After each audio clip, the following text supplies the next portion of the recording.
아까 그 녹음을 하다가 시간이 다 돼서 중간에 끊어져 가지고 못한 부분을 다시 이제 찍어야 될 것 같아, 누나. 네, 참 힘드네요, 이게 생각보다. 쉬운 게 없어요, 이 그러게요. 세상에. 예. 그래서 아까 열중하고 있었는데, 경청하고 있었는데, 갑자기 훅 나가가지고 깜놀했어요. 그래서 아까 그 이제 경제 지표 중에서 그 이제 후행 지표, 그다음에 동행 지표, 그다음에 이제 선행 지표에서 네, 이제 그 LEI, PMI, 그다음에 그 ESMS 여기까지 아까 잠깐 설명을 했었는데 이 부분이 조금 빨랐다라는 거지, 그렇지? 네. 특히 음, ESMS? 여기부터 요거, 음, 여기가 조금, 조금 그러면 그 부분부터 아까 봤던 부분을 다시 한번 네, 살펴보면 아까 이게 이제 그 리딩 이코노믹 인덱스라 그래가지고 이제 10가지 지표들을 더해서 지금 경기가 좋아질 것인지 나빠질 건지를 이렇게 예측하는 그런 인덱스거든, 이게.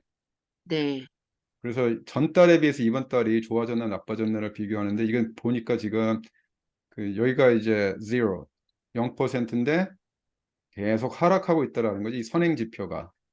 네, 그러니까 이게 이제 10가지 그 인덱스들을 더해서 만든 거기 때문에 이게 대표적인 선행 지수 중에 하나인데 이게 하락하고 있다라는 거야, 이게 보니까.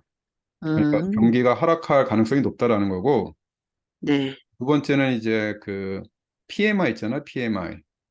음, PMI가 이제 그 manufacturing 제조업 PMI가 있고 그다음에 서비스 PMI가 있어. 서비스업 음, 그 PMI가 두 가지가 있는데 여기 이거 지금 보고 있는 거는 이제 그 manufacturing 여기 manufacturing PMI거든.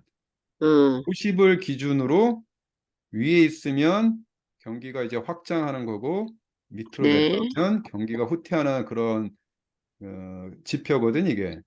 네, 지금 그 manufacturing은 지금 50 밑으로 내려와 있잖아. 음, 그래서 지금 선행제 지표 중에 하나가 지금 경기가 후퇴할 가능성이 높다. 특히 제조업 쪽에서. 어, 그다음에 이제 이거는 서비스 PMI거든. 어, 서비스업들 있잖아. 서비스업의 그 PMI인데 이거는 그 50 이상이잖아, 지금. 음, 그래서 그 아까 말한 것처럼 지금 사람들이 약간 보복 소비 심리가 있다 그랬잖아. 어, 그래서 유럽 같은 데 지금 보면 그 뭐 각 나라에서 지금 방이 없어가지고 어, 뭐 그때 무슨 내가 유튜브 비디오를 하나 봤는데 정말 그 더블 베드 있지, 더블 베드. 음, 고시원 같은 더블 베드가 거의 뭐 100만 원짜리에 가깝다. 진짜? 어 그만큼 그 사람들이 너무 몰려서 이제 유럽에서 사람들이 그 거기 이제 원래 사는 주민들은 관광객이 너무 넘쳐나니까 짜증이 난다는 거야 이제.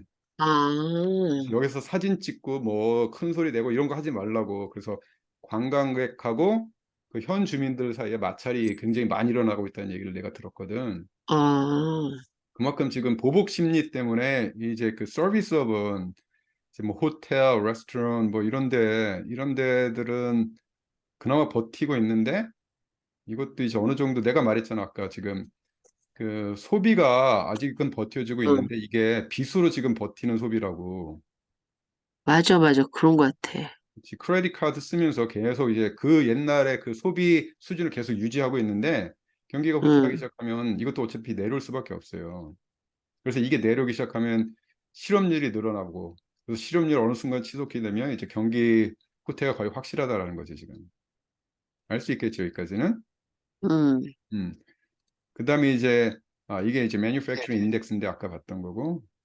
그다음에 이제 볼게 그 이쪽에서 한번 보여줄게. 이게 뭐냐면 inverted yield curve라 그래갖고 한마디로 이거는 말하면, 음, ESMS.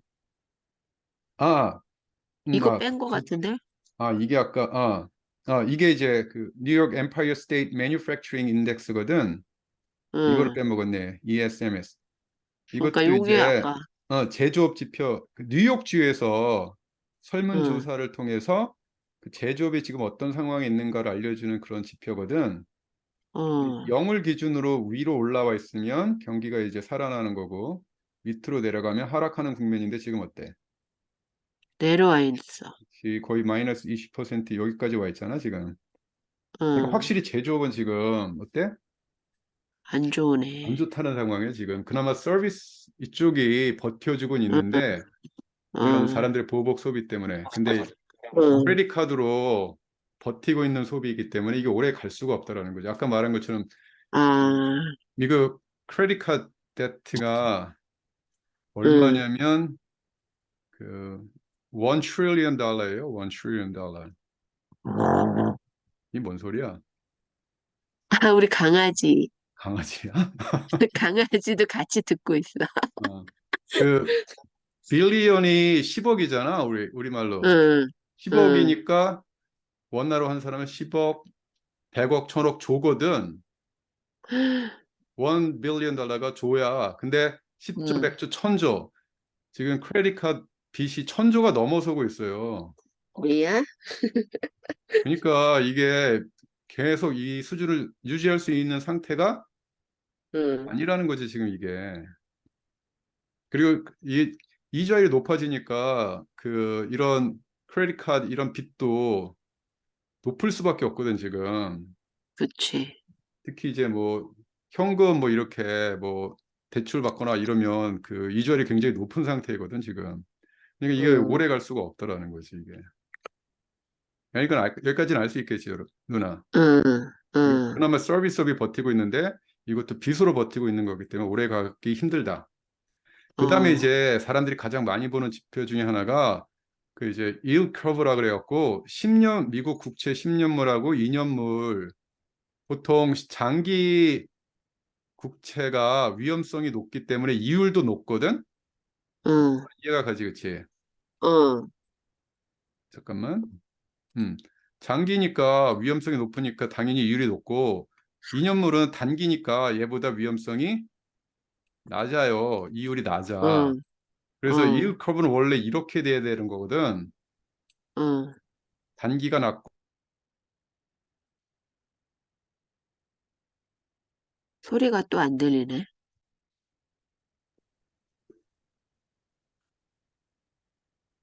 여보세요? 네, 들려 누나? 이제 들리네?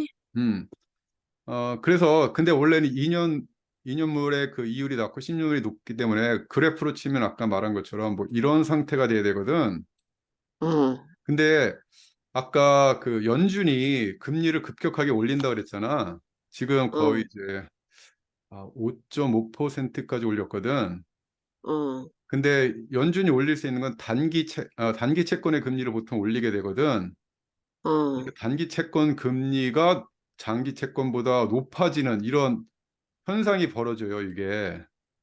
어, 무슨 말인지 알겠지? 단기가 더 높고 장기가 오히려 낮은. 왜냐하면 얘는 그 이전에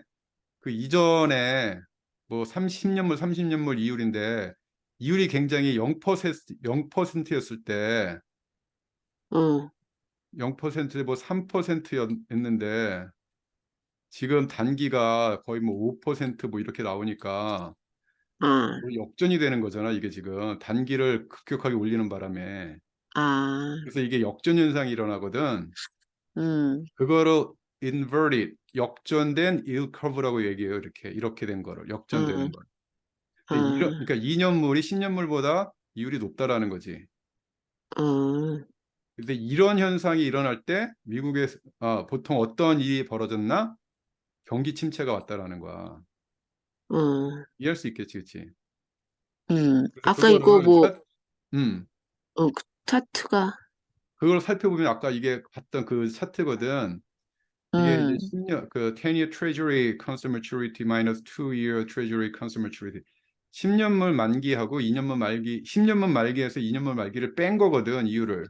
아, 그러면 2년물이 원래 작아야 되니까 항상 그 0보다 높아야 되잖아. 그치, 플러스가 돼야지. 근데 여기 지금 어떤 상태가 되고 있어?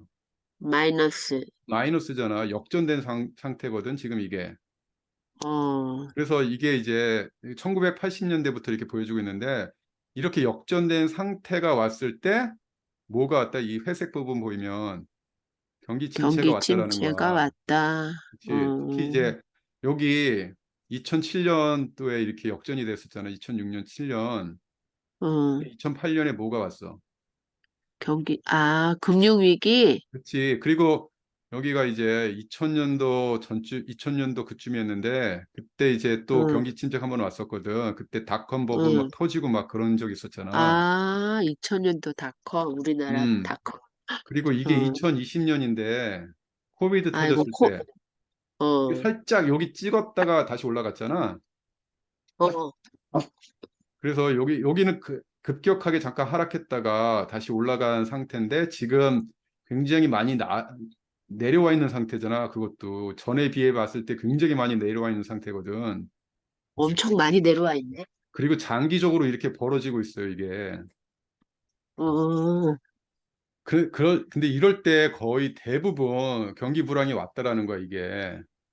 어, 그래서 다 보면 알지. 경기 불황이 항상 왔었다라는 거거든. 이게 1950년 어, 데이터를 조사해 보면 1950년부터 거의 이렇게 이 yield curve가 역전되는 상황에선 경기 불황이 어, 왔다라는 거 지금. 그래서 이 yield curve를 굉장히 주의 깊게 보는 사람들이 많거든.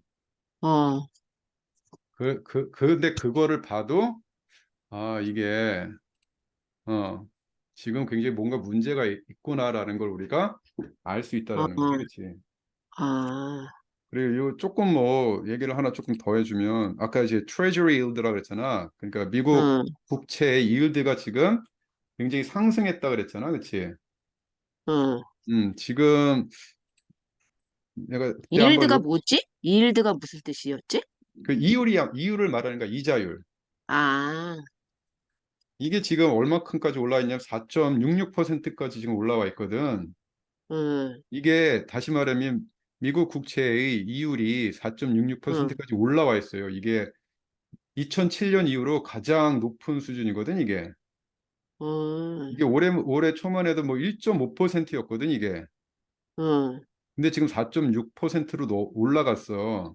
다시 어, 말하면 미국 국채를 살려는 사람이 그만큼 없다라는 얘기야.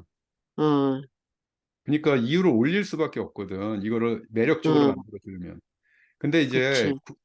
음, 뭐 궁금한 점이 있어? 아니, 얘기 듣는 중이야. 그래서 이렇게 미국 국채 이율이 올라가잖아. 어, 그러면 보통 그래도 미국 국채는 가장 안전한 자산이라고 보통 여겨지고 있거든. 어, 그러니까 미국이 망하지 않는 한 그 디폴트, 그 이제 채무 불이행 상황이 일어나기 굉장히 힘든 가장 안전한 자산이라고 보고 있거든. 어, 그래서 굉장히 위험할 때 안전 자산으로 사는 게 보통 이제 미국 국채야. 어, 이 얘기는 많이 들어봤지.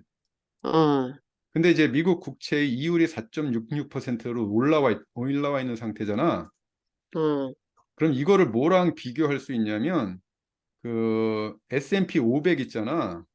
어, S&P 그 500에 그, 그, 얘의 그 어닝스랑 비교해 볼 수가 있어요, 얘들.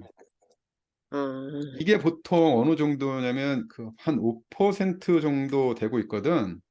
어, 그러니까 근데 그 S&P 500보다 그거 우리가 보통 스파이 보통 ETF로 많이 투자하는 거잖아, 이게.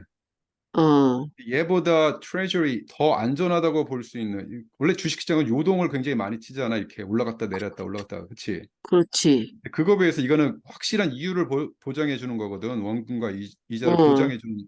근데 얘가 어, 4.66%니까 비교해 봤을 때 S&P 500의 그 매력도가 올라갈까요? 떨어질까요? 떨어질 것 같은데. 떨어질 수밖에 없어. 이게 확실한 안전자산인데 얘 이율이 이만큼 그치? 되네? 굳이 내가 이거는 이거를 고정이자고, 그치, S&P는 변동이자랑 비슷한, 그러니까 차라리 확실한 이자를 주는 게 낫지. 그치. 그래서 비교해 봤을 때, 안전하게. 어, S&P 500의 그 어닝스랑 비교해 봤을 때, 그 차라리 국채 지금 많이 올랐으니까 국채에 투자해서 안전하게 이율을 받아먹는 게 낫겠다라고 생각하는 사람들이 있거든. 어, 그러면 S&P가 어떻게 될까요? 떨어질 것 같은데? 그치. 별로 여기서 돈을 매력도가 빼서 일로 없어서. 갈 수밖에 없다라는 거야. 아, 그러니까 주식 시장이 지금 너무 하락할 수, 고평가돼 있다라는 거지, 지금. 아, 그래서 그런 점이 있어요, 이게 지금.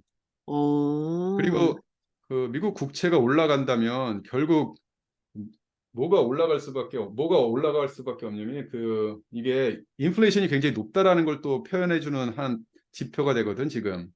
아, 그 인플레이션이 또 높으니까 어떻게 되겠어? 연준 같은 경우는 그 긴축 정책을 완화시키려고 해도 인플레이션을 잡아야 되기 때문에 이게 쉽게 완화를 못 한단 말이야. 어, 그래서 그 저번 주 금요일에 그 잭슨 홀에서 그 이제 그, 그 그때 그 파웰이 연설을 한 적이 있었거든. 그, 응, 그 잭슨 홀 컨퍼런스라고 그래갖고 그 해마다 전 세계 중앙 그 은행가들이 모여서 한마디로 말하면 이제 그 파티하는 거거든. 파티하면서 얘기도 응, 하고 그때 이제 그 파월이 보통 이제 연설을 한 번씩 해요. 그 금융 정책에 응, 대해서. 응. 근데 작년에 뭐라 그랬냐면 그 이제 there'll be pain, 고통이 있을 거라고 얘기했거든. 고통이 있을 거라고. 어, 근데 아직 뭐 작년에 고통이 그렇게, 작년에 고통이 있을 거라고 얘기를 해가지고 그때 여기 봐봐 여기 막 곤두박질 치고 있잖아. 응, 한마디로 금리를 올리고 응, 그러면 사람들 금리를 올리기 시작하면 경기가 후퇴할 수밖에 없고 실업률이 높아질 응, 수밖에 없고 고통이 따를 수밖에 응, 없거든. 근데 그 응, 얘기를 했어. 응, 어, 고통이 있을 거다. 근데 이걸 감내해야 된다. 안 그러면 더 큰 고통이 있을 수밖에 없으니까. 그런 얘기를 했거든. 그러니까 응, 이게 올라가면서 인플레이션이 안 잡히면 어차피 이제 연준도 이걸 어느 정도 이제 내려줘야 되는데 그럴 수가 없다라는 거지 지금. 지금 음, 굉장히 약간 좀 뭐랄까 조금 좀 안 좋은 징후들이 이게 계속 보이고 있다라는 거지 지금 이게. 무슨 얘기인지 음, 대충 이해가 가지겠지. 그리고 내가 그때 음, 금요일 날 그 파월 연설하는 걸 잠깐 들어봤는데 사람마다 이게 이제 hawkish, dovish, 매파적이다, 뭐 비둘기파적이다, 뭐 이렇게 의견이 막 갈리더라고. 응, 내가 느꼈던 건 그 job is not done. 그러니까 아직 할 일이 안 끝났다고 보통 얘기를 했거든. 응, 그러니까 그 시장이 기대하는 것만큼 금리를 내리거나 뭐 그리고 금리를 뭐 더 올리진 않더라도 현 상태에서 굉장히 오랫동안 금리를 유지할 가능성이 높다라고 내가 보기엔 그 느낌이 그건 것 같아요. 아직 일이 안 끝났다고 이렇게 얘기하는 거 보니까. 아, 그래서 시장에서는 어느 순간 지나면 뭐 내년 초라도 이렇게 내릴 수 있다라고 보는데 어떤 사람들은 내년 말 끝날 때까지 안 내리고 응, 2025년 그쯤에 가서야 내릴 수 있다고 보는 사람도 있어요. 지금 약간 견해가 막 갈리고 있거든, 이거. 응, 그다음에 한 가지 뭐 조금 더뭐 살펴본다 그러면 마지막에 이제 살펴볼 게 이게 이제 put call ratio거든.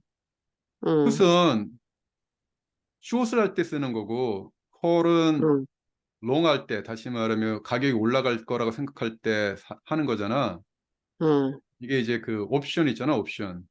그 응, 옵션 트레이딩 할 때 주로 쓰는 건데 풋은 가격이 내려갈 거라고 할 때 사는 그 옵션이고 콜은 가격이 올라갈 거라고 생각할 때 쓰는 옵션인데 이 응, 비율을 이렇게 매겨보는 거야. 응, 풋은 얼마, 콜 이건 얼마. 응, 그래서 보통 중간 정도면 1대1이면 한 그러니까 이제 한 50 정도 있잖아. 50. 응, 50 정도가 거의 중간인데 사실은 약간 60 정도가 거의 중간이라고 보통 보거든. 응, 근데 이게 풋콜 옵션이 내려왔다가 여기 55, 여기 48까지 찍었다가 지금 살짝 올라가기 시작했거든. 여기 바닥 찍으면서. 응, 팬데믹 응, 때 풋 엄청나게 높았다가 응, 그치? 이, 응, 여기 2를 넘어섰잖아. 응, 그다음에 내려오다가 다시 이제 약간 반등하면서 올라갈 모양을 보이고 있거든. 그 사람들이 응, 숏을 하기 시작했다라는 거지. 아, 다시. 어, 그리고 최근에 그 빅숏의 그 주인공 있잖아. 마이클 버리가 그 뭐, 그 금액상으로는 뭐 그 얼마나 그러더라? 그 원 빌리언 달러? 거의 뭐 일, 1조 원 어, 넘는 금액의 그 숏을 했다라는 뭐 뉴스가 한번 나온 적이 있었거든. 본 것 같아. 음, 그러니까 걔도 이제 상황을 보니까 다시 빅숏을 해야 될 때가 오지 않았나 뭐 이렇게 보는 것 같아 보니까. 걔는 근데 매번 빅쇼 얘기하지 않았어?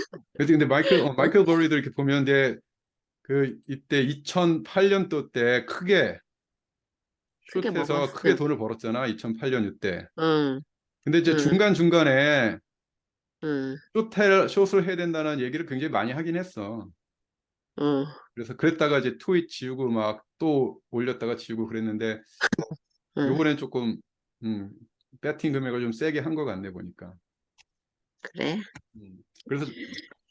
그래서 내가 전반 요약을 해보면 전체적인 그때 말한 것처럼 전반적인 그 차트의 어떤 모양이나 아니면 그 이제 그 경제 지표를 통해서 살펴본 그 어떤 분석이나 시장이 여기서 계속 올라갈 수도 있지만 올라가기보단 나는 시장이 내려갈 확률이 굉장히 높지 않을까. 그게 이제 올해 말이 될지 응, 내년이 될지 아니면 2025년이 될지. 근데 아까 이 얘기를 내가 잠깐 빼먹고 못했는데 그 지금 그러니까 한마디로 말하면 돈을 빌릴 수 있는 그 비용이 굉장히 높아져 있는 상태잖아.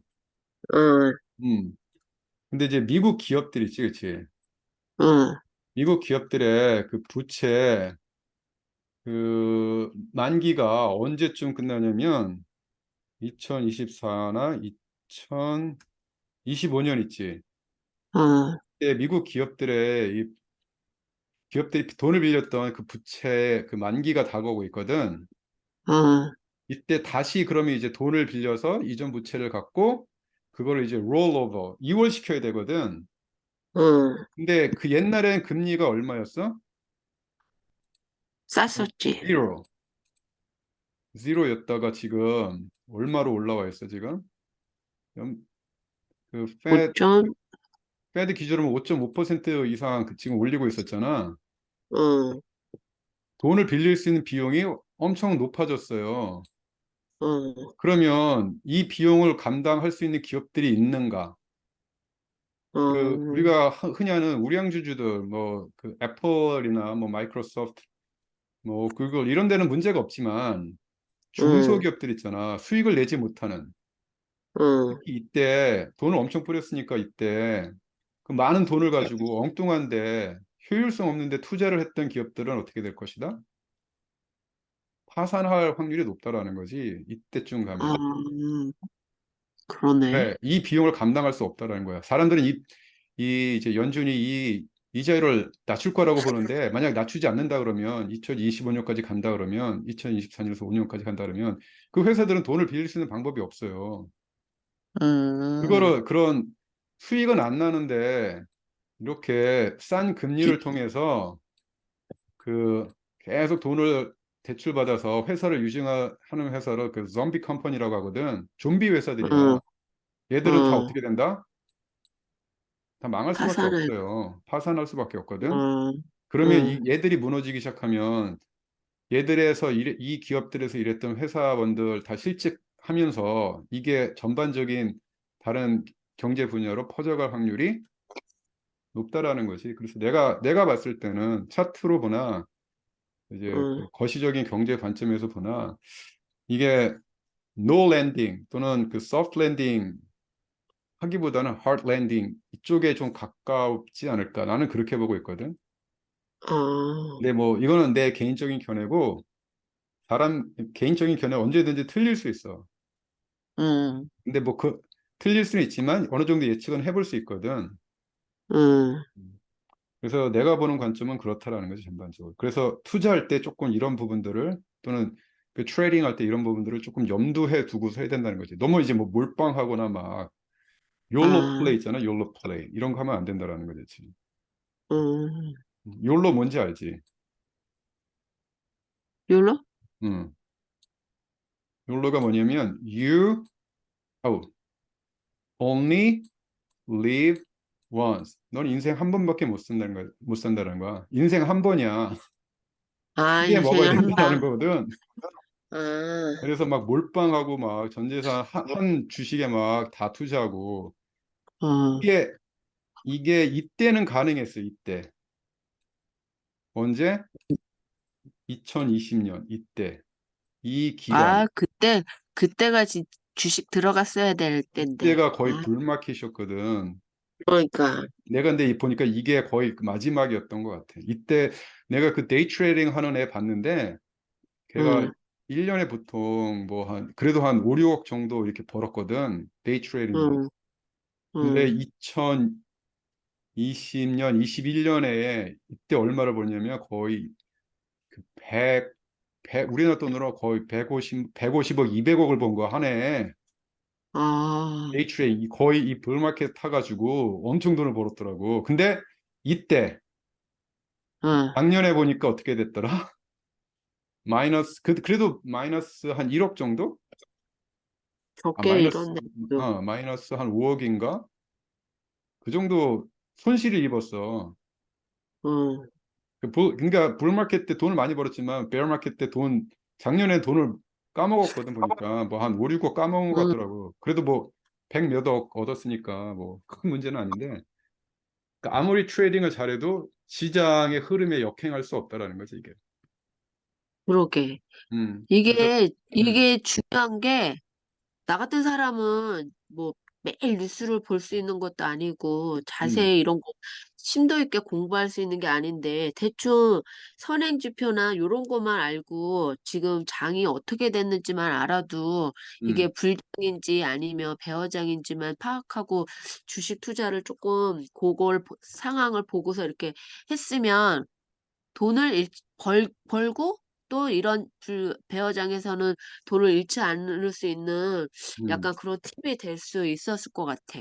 그치. 어, 음, 이게 그래서 뭐 이거 이제 주식을 굉장히 오래 하거나 투자를 오래 했던 사람들은 어느 정도 아는 내용들인데 아마 이제 그치. 주식 공부를 조금 시작하거나 뭐 한 1년, 뭐 경우에는 2년 정도 조금 안 되는 분들은 약간 이제 거시적인 분석을 조금 하기가 힘든 경우도 있거든. 내용들이 조금 어려운 부분들이 있어서.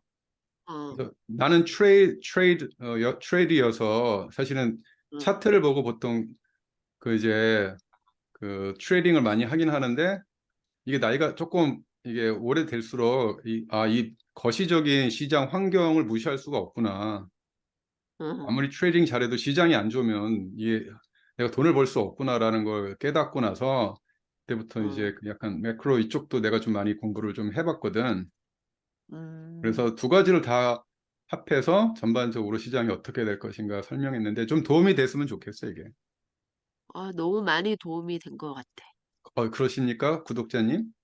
네, 음, 구독자이신가요? 네, 구독자고요. 예. 오늘은 음, 조금 어려울 수 있는데 음, 조금 한 두세 번 정도 더 보면서 음. 요거 조금 알아두는 게 되게 좋을 것 같아. 요런 거는. 그 응. 알아두면 굉장히 우선 기본적으로 이렇게 그 시장 전반을 분석해 줄 수 있는 일종의 틀이거든, 어, 이게. 틀이고 도구일 수 어, 어, 있으니까 잘 어, 활용해서 어, 그뭐 투자를 하거나 트레이딩 하는데 이게 활용이 됐으면 굉장히 좋을 것 같아, 내가 보기엔. 그냥 차트만 보고 하는 것보단. 그러게. 음. 음, 자, 시간이 이제 얼마 안 남아서 이것도 맞춰야 될 것 같은데 그냥 요거는 이거 3부로 그냥 잘라서 그냥 올리는 게 나을 것 같아요, 내가 보기엔. 음, 그럴 것 같죠, 누나도? 네. 네. 자, 그래서 그 세 번에 걸쳐서 지금 그 이제 차트 분석, 기술적 분석하고 그다음에 그 거시적인 측면에서 경제가 어떻게 될 것인가를 분석해 봤는데 제가 이 그 비디오를 만든 건 그 투자를 권유하거나 이렇게 하세요라고 조언을 하기 위해서 만든 게 아니라 교육적 목적을 위해서 만든 내용이에요, 여러분들. 그러니까 참고만 하시고 이걸 그대로 해서 뭐 내가 투자를 해보겠다, 또는 트레이딩 해보겠다. 너무 믿지는 마세요, 그렇죠? 주식 시장에선 믿을 사람은 자기밖에 없어요. 참고만 하시고 그래도 도움이 좀 되고 유익했다라면 예, 좋아요, 구독 버튼 눌러주시면 감사하겠습니다. 자, 오늘 그 비디오는 여기서 마치겠습니다. 감사합니다. 안녕. 바이바이.